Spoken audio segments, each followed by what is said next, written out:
Shalom, saudara yang diberkati oleh Tuhan.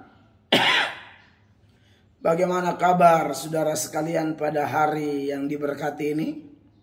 Saya harap saudara sekalian sama seperti saya, ada dalam berkat Tuhan, perlindungan Tuhan yang luar biasa, dan kita terus menikmati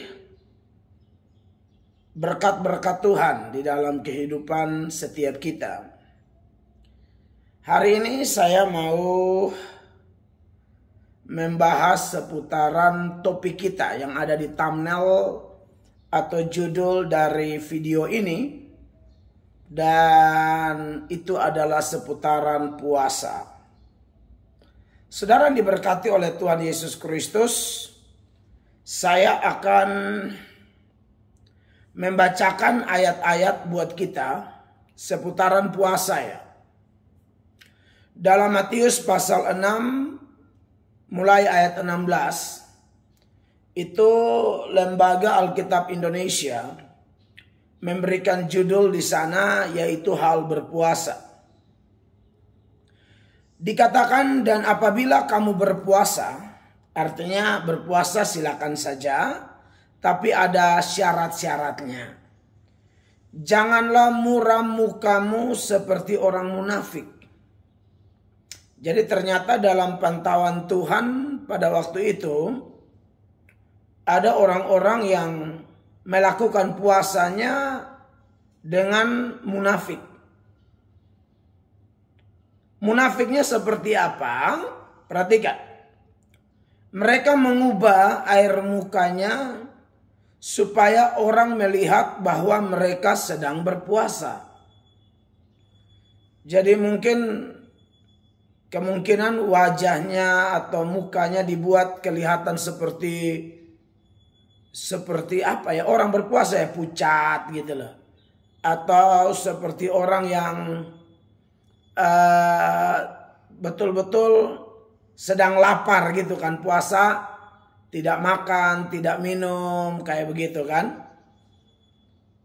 Nah, saudara yang diberkati oleh Tuhan Yesus Kristus, lalu di sini Tuhan Yesus bilang, aku berkata kepadamu, sesungguhnya mereka sudah mendapat upahnya. Ya, karena mereka sedang melakukan satu pertunjukan kepada orang-orang pada waktu itu bahwa mereka sedang berpuasa, dan ternyata motivasi hati mereka untuk membuat muka muram yang mereka tunjukkan kepada orang-orang di sekitar mereka pada waktu itu adalah supaya orang tuh puji mereka gitu loh. Wow, sedang puasa nih orang ini.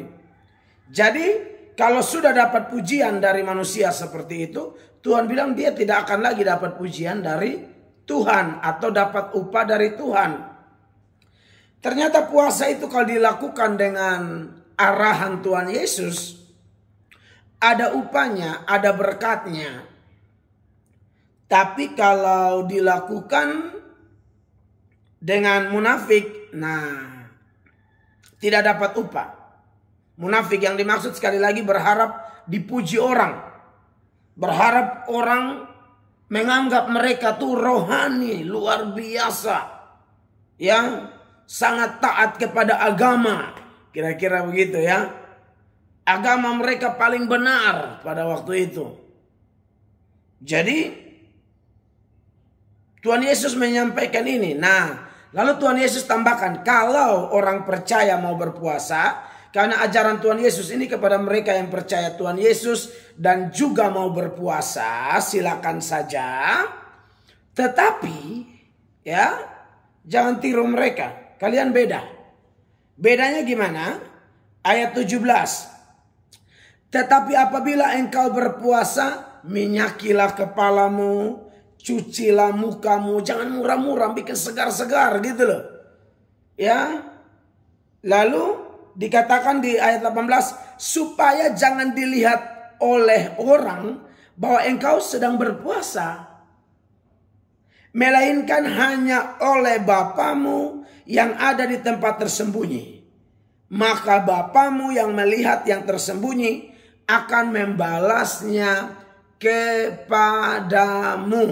Haleluya. Jadi puasa itu ada berkat.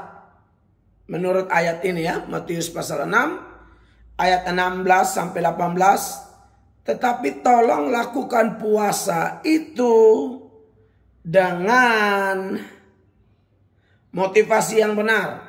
Hanya mau cari perhatian Tuhan. Ya.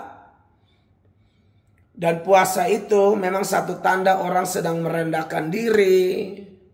Sedang berusaha mendekatkan diri kepada Allah. Ada juga yang berpuasa karena ada pergumulan, ada beban berat, ada duka, ada bencana.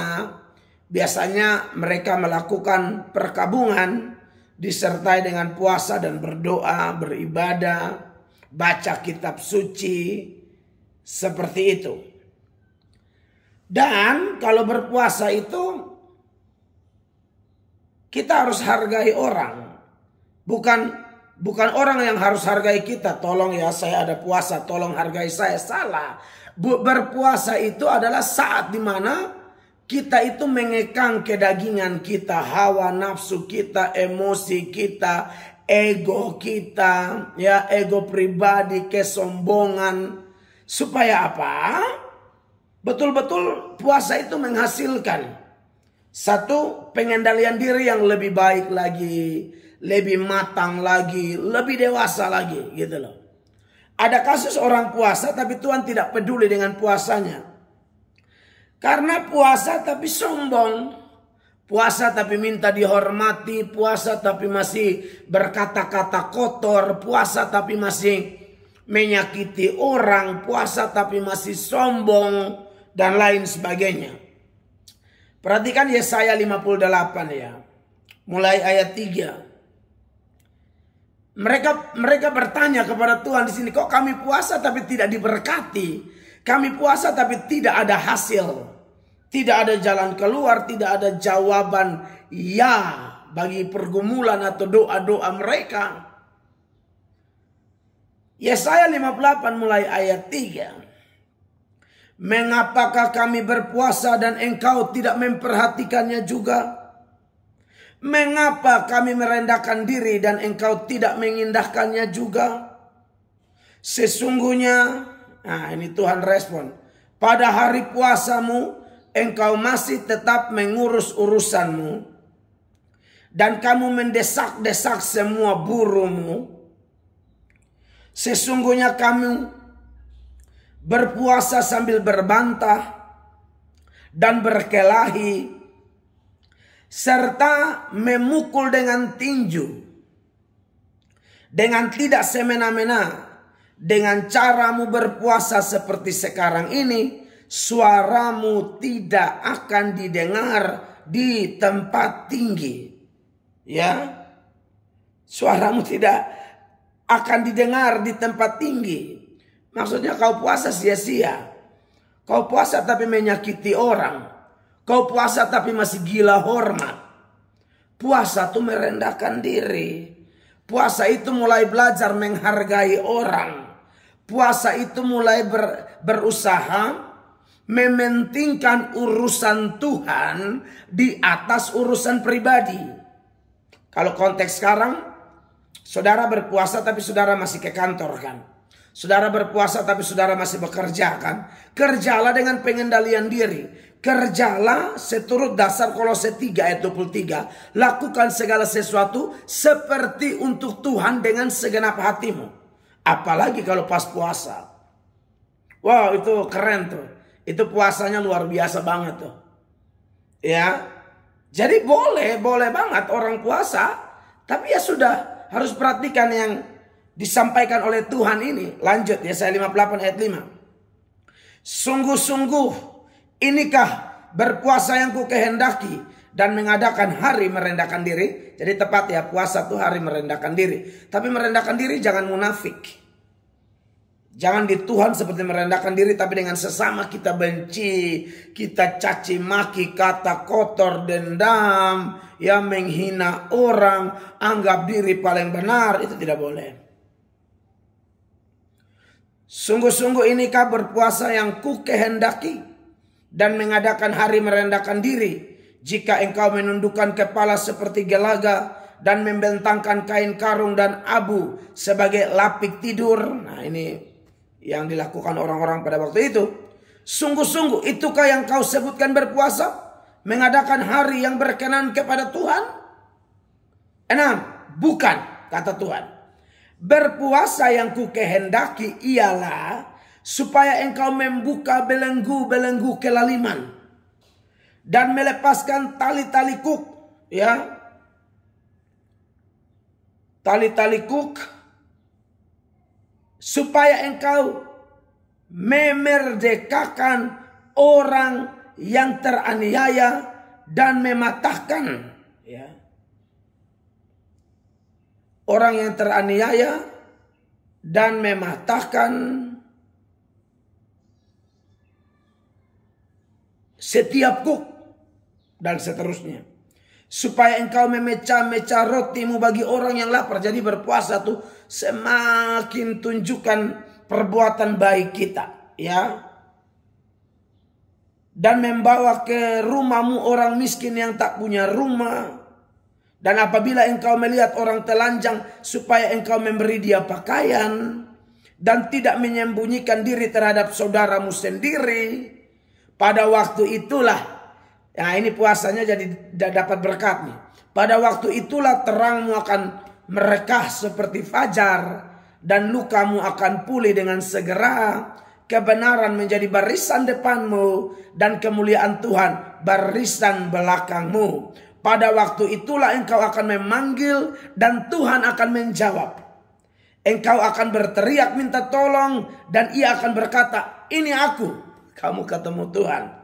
Apabila engkau tidak lagi mengenakan kuk kepada sesamamu dan tidak lagi menunjuk-nunjuk orang dengan jarimu dan memfitnah. Apabila engkau menyerahkan kepada orang lapar apa yang kau inginkan sendiri dan memuaskan hati orang yang tertindas, maka terangmu akan lebih akan terbit dalam gelap dan kegelapanmu akan seperti rembang tengah hari. Tuhan akan menuntun engkau senantiasa dan akan memuaskan hatimu di tanah yang kering dan akan membaharui kekuatanmu. Engkau akan seperti taman yang diairi dengan baik dan seperti mata air yang tidak pernah mengecewakan. Lalu apa lagi? Engkau akan membangun reruntuhan yang sudah berabad-abad dan akan memperbaiki dasar yang diletakkan oleh banyak keturunan. Engkau akan disebutkan yang memperbaiki tembok yang tembus, yang membetulkan jalan supaya tempat itu dapat dihuni.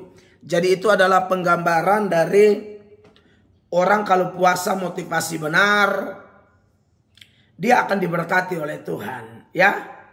Saya tidak tahu puasa versi agama lain.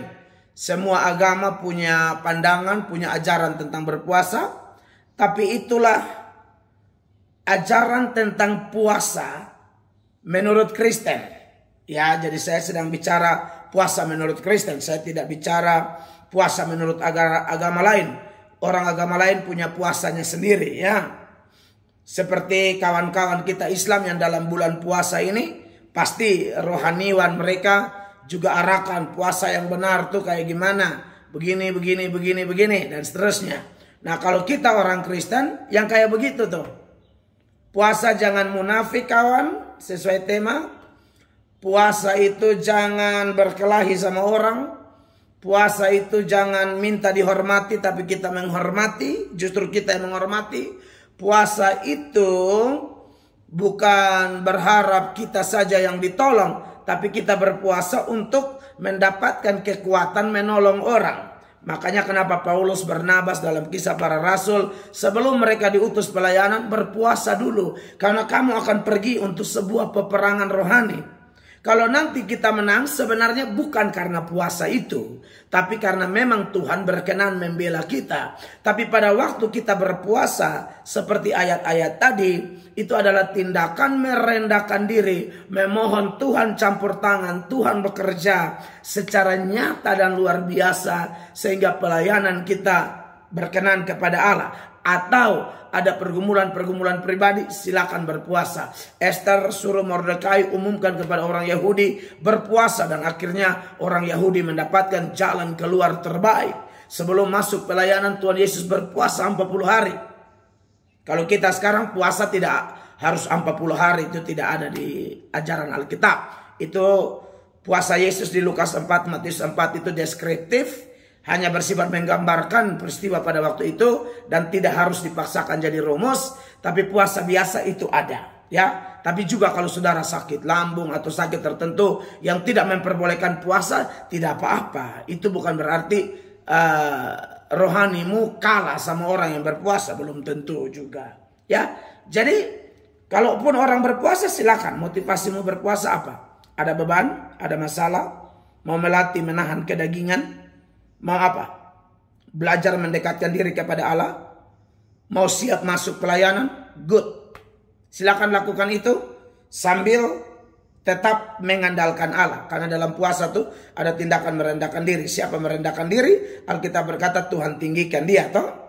Banyak ayatnya, Lukas 18 ayat 14, Amsal 12 ya. Ayat berapa tuh? 18 kan? 18 ayat 12. Saya suka hafal ini ayat, tapi kadang-kadang ya itulah manusia ya. Kadang hafal, kadang tidak. Amsal 18 ayat 12 ya.